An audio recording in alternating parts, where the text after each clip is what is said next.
पाकिस्तान की रहने वाली सीमा हैदर और ग्रेटर नोएडा के सचिन की लव स्टोरी इन दिनों देश में चर्चा का मुद्दा बनी हुई है। मोबाइल पर भारतीय युवक सचिन के साथ पबजी गेम खेलने से लेकर प्यार में पड़ने तक और फिर सरहद पार कर यूपी के नोएडा आने की सीमा की कहानी बेहद दिलचस्प है। गैर कानूनी तरीके से भारत आने के आरोप में उसे गिरफ्तार होने के बाद अब सीमा हैदर को कोर्ट्स के आदेश के बाद जमानत पर रिहा भी कर दिया गया, जिसके बाद सीमा ने इंटरव्यू में यूपी के मुख्यमंत्री योगी आदित्यनाथ से अपील की है कि उसे यहीं रहने दें और पाकिस्तान वापस ना भेजा जाए। सीमा ने कहा कि मुख्यमंत्री योगी जी से अपील है कि मुझे यहीं रहने दें।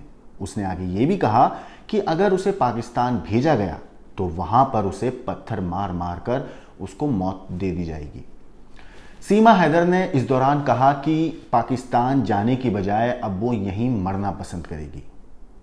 वैसे आपको बता दूं कि सीमा हैदर ने ग्रेटर नोएडा के रहने वाले युवक सचिन को लेकर कहा कि उसने मुझे और मेरे 4 बच्चों समेत अपनाया है। सीमा ने इंटरव्यू में आगे कहा कि अब उसका पहला पति गुलाम वीडियो जारी कर रहा है और उसे बहलाकर वापस बुलाने की कोशिश कर रहा है।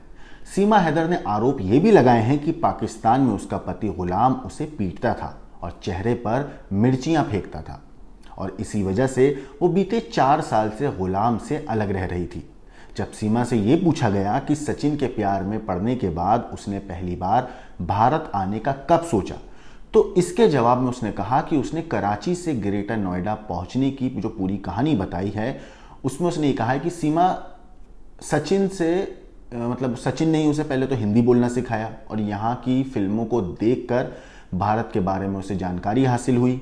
सीमा ने यह भी दावा किया कि उसने और सचिन ने इसी साल नेपाल के एक मंदिर में शादी कर ली थी। वहीं सीमा ने आगे ये भी बताया कि अब उसके बच्चे भी सचिन को ही पापा कहकर बुलाते हैं और अब वो उसी के साथ रहना चाहती है।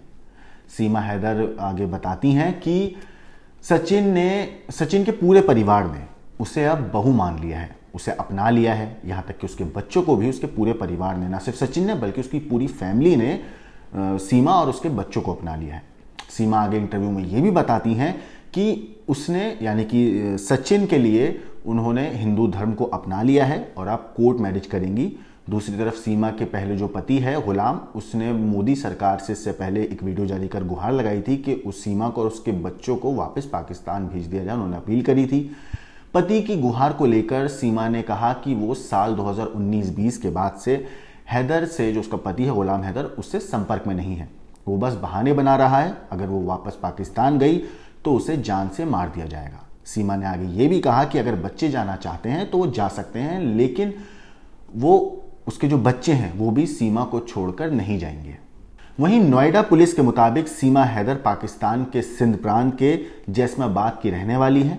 कागजातों के मुताबिक सीमा और गुलाम हैदर की शादी जो थी वो साल 2014 में हुई थी। शादी से उनके 3 बच्चे हैं, जिनमें 3 बच्चियां हैं और 1 लड़का पैदा हुआ था। सबसे बड़ी लड़की है जिसकी उम्र महज 7 साल है।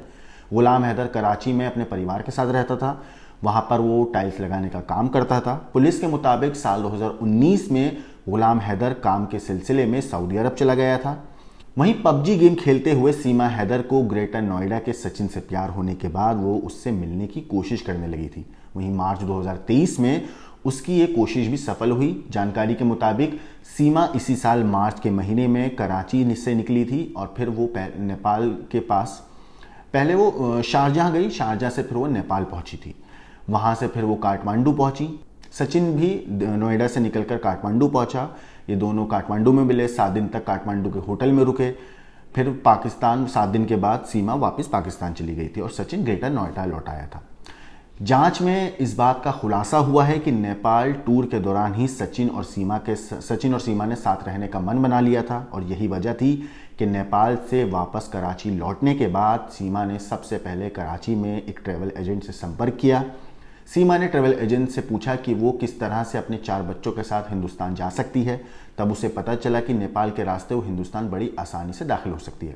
फिलहाल सीमा और सचिन की इस कहानी के ऊपर आप क्या कहना है, आप क्या सोचना है, कमेंट करके जरूर बताएं। बाकी देश और दुनिया की क्राइम की खबरों के लिए देखते रहिए क्राइम